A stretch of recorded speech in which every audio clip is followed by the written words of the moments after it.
This day in Philly sports history is proud to be a part of the Clashing Conferences Sports Fan Network, where passionate fans make powerful content. Check out theclashingconferences.com and join the squad today.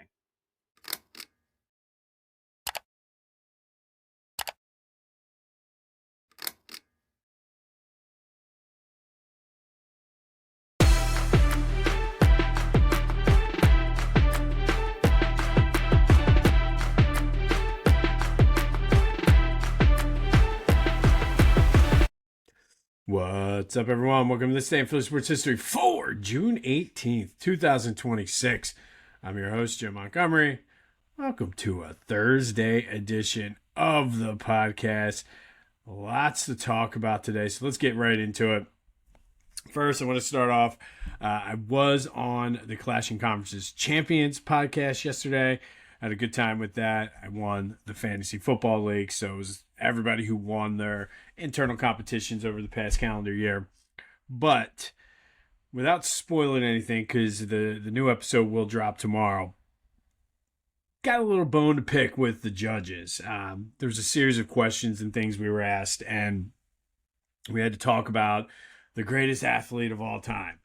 And I picked Jim Thorpe. And I went through, I said, athlete, he was a pro baseball, pro football, Olympic gold medalist, could do it all. He was essentially Bo Jackson and Deion Sanders before Bo Jackson and Deion Sanders. All of that to say, judges didn't agree with my answer. There were some other guys who won who were stars in one singular sport or decent in some sports, but Jim Thorpe was, I just wait till you see it. The fact that, I mean, the dude has a town named after him. I didn't mention that because that's not a thing, but I feel like the other contestants on the other panelists didn't answer the question the way it was asked. It's the greatest athlete, not the greatest in NFL or Major League Baseball. The greatest athlete, of course, is Jim Thorpe. Come on now. But good time. But it got me thinking, who's the greatest athlete in Philly sports of all time? And I think it's easy to kind of maybe look at, and I want to take a deeper dive in this when I have time to think, but it's just an interesting way to look at it. You probably have to go to one of the Olympic athletes or a swimmer or something like that. But I'm going to dive into this. But if you have any thoughts on the greatest athlete ever in any nationwide or in Philly, 267-495-8531. That is the Back to the Future voice and text line. Get that off. But I was robbed. Jim Thorpe, not the greatest athlete ever. Get the hell out of here. Anyway, not a great day for the Phils. They lose it 12-4. Tough one. Andrew Painter struggled. Phils tried to keep battling back, but then the bullpen was not good at all. Trey Turner, I guess you could say, bounced out of his slump, but they still took the series. I guess that's the main thing. But the big story is after the game, Andrew Painter was optioned down to AAA Lehigh Valley. Probably the right move, or definitely the right move. Probably a little too late. Maybe a couple starts ago would have been the time to do this. But it does not mean it's over for Andrew Painter. There is the famous story of a guy who pitched very well for the Phillies at one point in his career, had a 10-point something ERA, was sent all the way down to single A, battled back, won a couple Cy Youngs. That is Roy Halladay. So, not saying Andrew Painter is going to turn into Roy Halladay, but if you're ever going to channel your inner Roy Halladay, now would be the time to do it. So we'll see what happens. And they're going to make the corresponding move. They'll likely bring up a bench player for this weekend and then kind of do some switching because they're not going to need the starter until probably Tuesday or Wednesday of next week. So they have time to figure it out. But, man, just not a good outing for Andrew Painter. And then the bullpen. certainly gave him no help. But you have clunkers like that in a 162 game season. They are back tonight against the Mets. They have because of the World Cup, they play tonight, Saturday, Sunday. So the off day is Friday this week. Aaron Nola on the mound tonight against Sean Manaea. It's the Mets. And God, it's going to be insane down there because the Mets fans are going to be all puffing their chest out because of the Knicks. But always fun when the Phillies and Mets take on each other. And don't look now. And we've been saying it for a while. Like I kept saying, get to 500, then climb up into the wild card spots. The Phils have done all of that. And for the longest time, the Braves were just as hot as the Phillies. Well, they've appeared to cool off a little bit. The lead in the division is only 6.5. So it's not a foregone conclusion that the Braves are running away with this thing. 6.5 games in the middle of June. That I don't want to say that's nothing, but that is easy to make up, provided you continue to play, especially for a team that has lost 8 games this year when Andrew Painter has pitched. So think about that. They're 6.5 back of the Braves. 8 of those losses that the Phillies have this year have come in Andrew Painter outings. They're right where they need to be. But tonight it's going to go a long way because of Aaron Nola. Because it's one thing if you have Nola struggling. It was another thing to have Andrew Painter struggling. But you can't have both of them struggling. So I need Nola to kind of make it out of the 4th inning or at least complete the 5th inning, especially because the bullpen had a longer day yesterday. So we'll see what happens. But Phillies, Mets tonight. And then there was I usually don't mention this, but it was a good article, and I figured I would mention it. The Athletic did an article on Nick Sirianni. It was a good read. I don't think it really told us anything new per se. Obviously, he's an emotional guy. The players love him.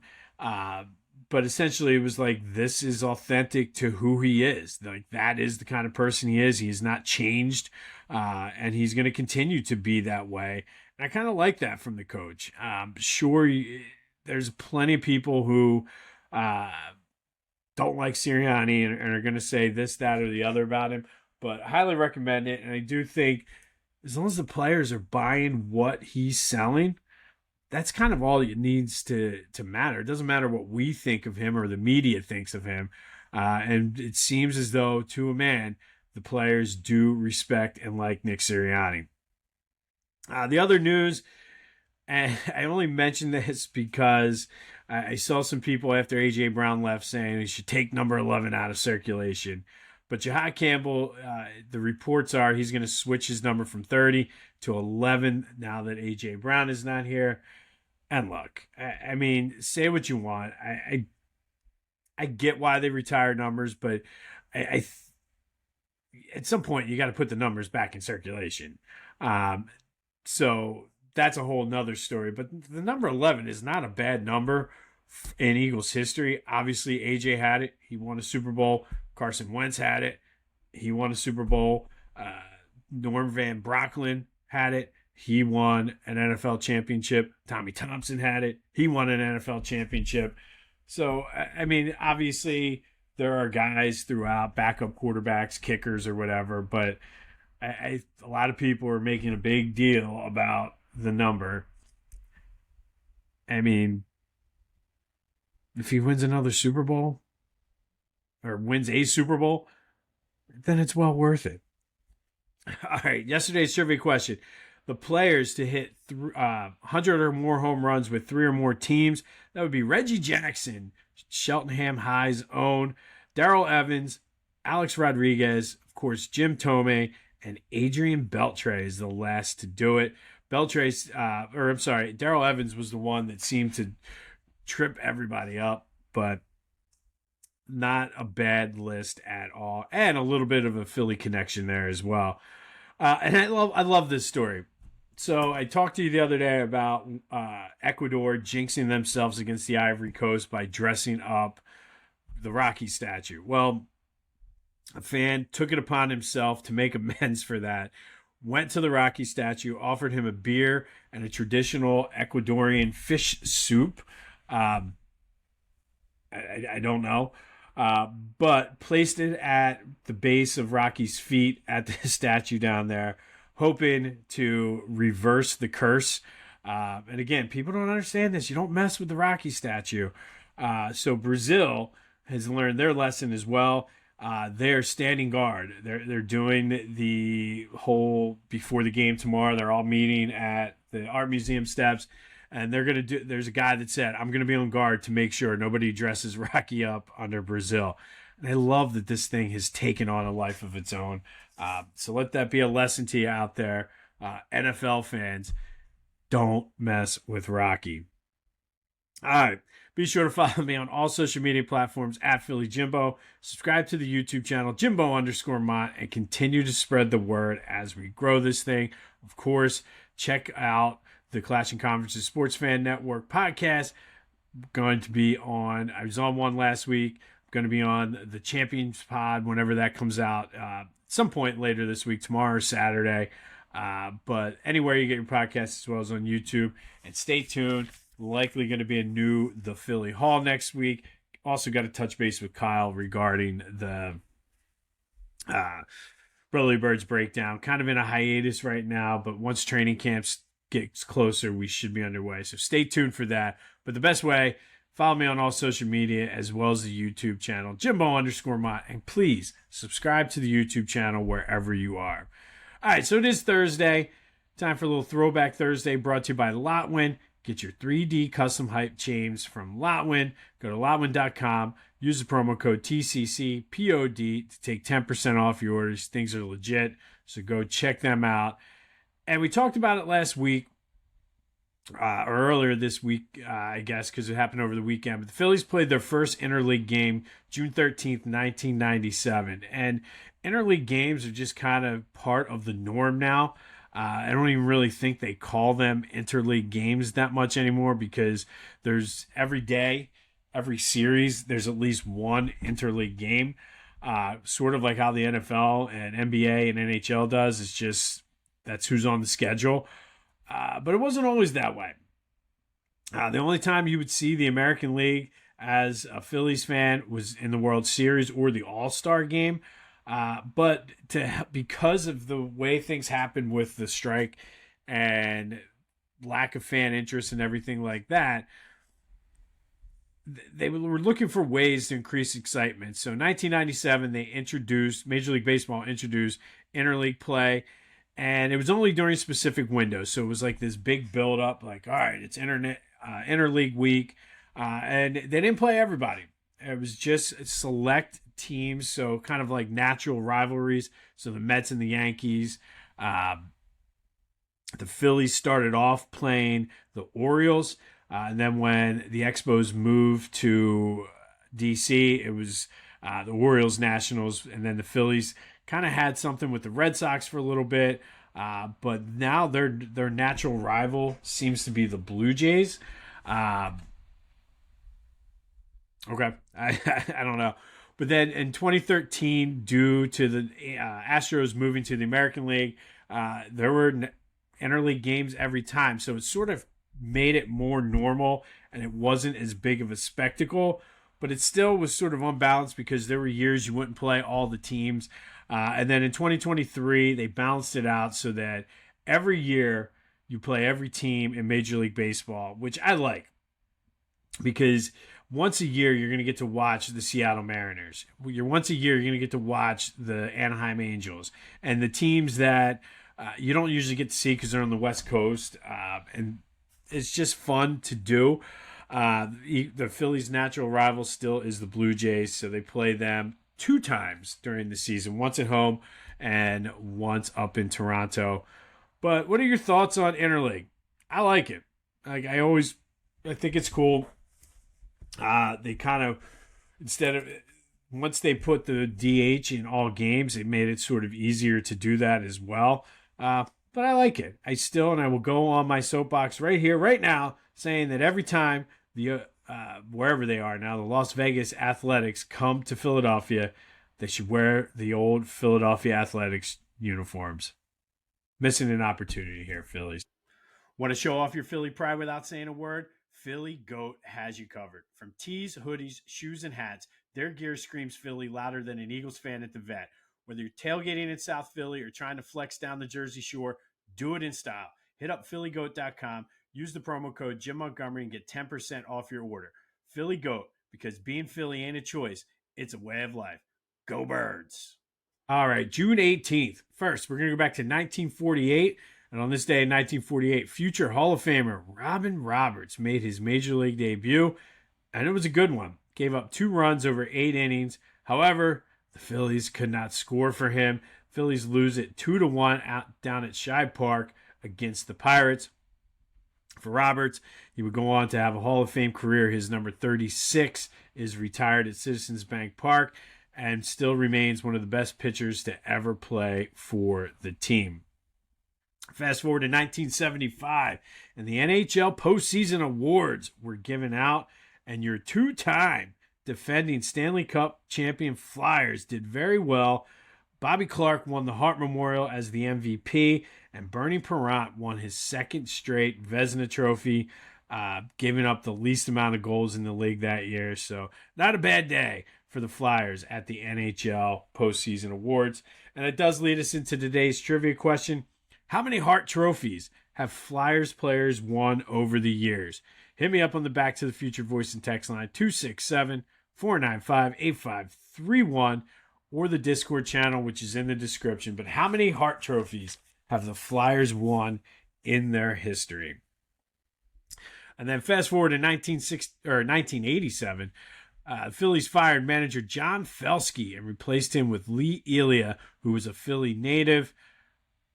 And the only reason I bring this up is if you haven't heard it, do yourself a favor and go one of the greatest rants by a manager to the media of all time. Look up Lee Elia's rant as the manager of the Cubs. It's legendary. But he was hired as Phillies manager on this day, taking over for John Felski. Excuse me.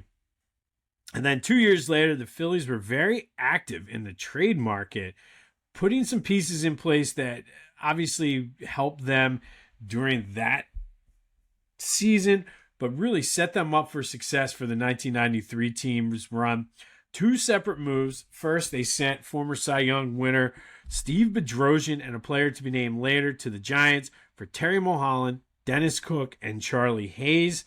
And then the same day, they sent fan favorite Juan Samuel to the Mets for Lenny Dykstra, Roger McDowell, who spit on Kramer and Newman at a Mets-Phillies game up at Shea, and a player to be named later. Obviously, Mulholland started off as was the ace of the staff until the emergence of Curt Schilling, I should say, and Lenny Dykstra was one of the key cogs to that 93 team. But all of them came here on this day in 1989. Little did we know that 4 years later, we'd be playing in a World Series. And then in 1997, Phillies lost their 5th straight interleague game 4-2, this time against the Red Sox. Darren Daulton hit a 2-run homer. He was slotted in the lineup that day as the Phillies' designated hitter. He was the first player to hit a home run as the designated hitter for the Phillies, and that includes the 1980 World Series, which the entire series was played with a designated hitter. So Darren Daulton, first Phillies designated hitter to hit a home run, paving the way for Kyle Schwarber. And then 10 years later, John Joyce and Dan Guinean saved Philly sports forever, and they ended a curse. The iron workers were putting the finishing touches on the very top of the Comcast Center. They placed a small figurine of William Penn along with an American flag and a small evergreen tree in an effort to reverse the curse of Billy Penn. Now, quick side note on this, because I didn't even know this. The original statue, somehow they put up there, was stolen. I don't know who would have stolen this thing, whether somebody climbed, whether it was another iron worker who was like a Mets fan or something, but the original one was stolen. They did replace it. It still remained there.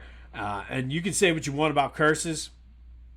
Danhausen reversed the curse on the Knicks, but John Joyce and Dan Guinean ended the curse of Billy Penn, because once they put that little figurine of William Penn on top of the Comcast Center, it led to a wild summer where the Phillies chased down the Mets, won the division, made the postseason for the first time since 1993. And of course, we all know what happened the following year. They'd win the World Series. And then, of course, when the second Comcast Technology Center, Comcast 2 basically was built, Ironworkers did the same thing. They put a William Penn on top of that.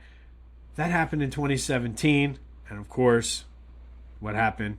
Eagles win the Super Bowl. So say what you want about the curse of Billy Penn. I lived through it. You're not going to tell me that wasn't real. But that happened on this day. So thank you, John Joyce and Dan Gideon, for being forward-thinking and changing the course of Philly sports forever. All right, time for our tournament, brought to you by Beach Caddy. Go to beachcaddy.app if you're in Sea Isle, Wildwood, Stone Harbor, Avalon, or Ocean City. I'll get the cities right. Let Beach Caddy take the stress out of your Jersey Shore vacation. They'll move you in, move you out. You don't have to stress about that. And of course, the best beach carts at the Jersey Shore. There's nice, big, blow-up gray wheels. Just glide across the sand. Use the promo code Jim Montgomery to take 10% off of your order. So who is the greatest high school basketball figure in Philly history? Yesterday, Eddie Griffin knocked off Donnie Carr with 100% of the votes. So I think that was the right, basing it strictly on high school, I think that was the way to go. So Eddie Griffin moves on. Today we go to the North Regional for the final first round matchup, and it's a 7-10 matchup between Marcus Mars. We had Markeith a week ago, against John Tootie Allen. 7-10. This is going to be an intriguing one because Tootie might get the hometown vote here. But first, let's start with Marcus Mars. Went to prep charter. He and his brother helped lead them to back-to-back state titles. He was all city. After graduation, did postgraduate at Apex Academy to hone his skills. He was in the Jordan Brand Classic, and then ultimately went to the University of Kansas with his brother Markeith. From there, he was Big 12 Player of the Year, all Big 12 selection, second team All-American. His number 22 is retired at Kansas. And that all led him to be the 14th pick in the 2011 NBA draft. Solid 13-year career.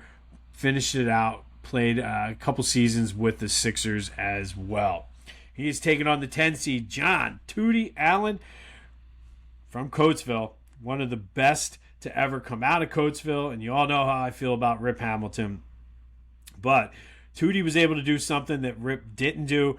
Led the Red Raiders to the 2001 Quad A state championship game in Hershey. The championship, they won it, the only state title, or the first state title in school history. He was two-time All-State, Parade, second-team All-American. He was honorable mention, McDonald's All-American, third-team USA Today, honorable mention for Slam. He played in the EA Sports Roundball Classic where he was the leading scorer of the game.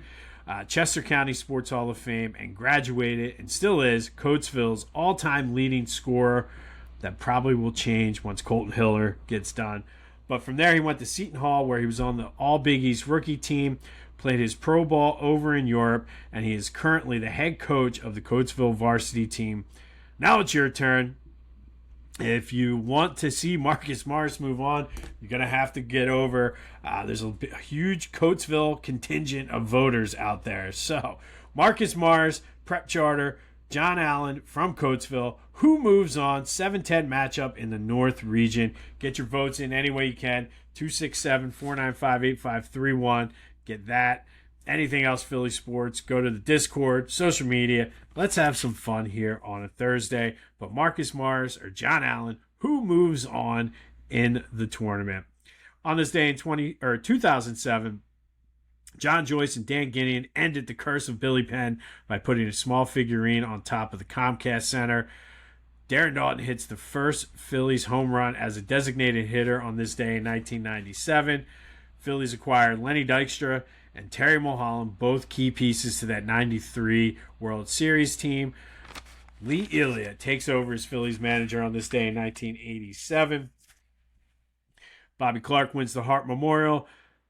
Bernie Perrant wins the Vezina on this day in 1975. And Robin Roberts makes his Major League debut on this day in 1948. We'll be back tomorrow for we'll talk about anything that comes up, Philly sports, but the big story will be who takes Andrew Painter's spot. And then, of course, we'll recap the Phillies Mets. Get you ready for the weekend. Got a big World Cup game in Philly tomorrow. Brazil will take the field, and the United States World Cup team plays out in Seattle against Australia. So big day, setting up for a big weekend. Maybe, just maybe, the Ecuadorians will reverse the curse of Rocky.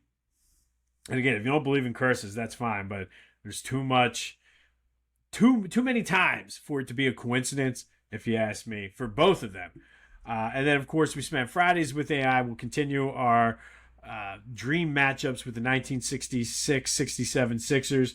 They'll take on the 85-86 Celtics tomorrow. Anxious to see how that one turns out as well. This has been This Day in Philly Sports History for June 18th, 2026. My name is Jim Montgomery. Go have yourselves a Thursday. And until next time, I'll see you when I see you.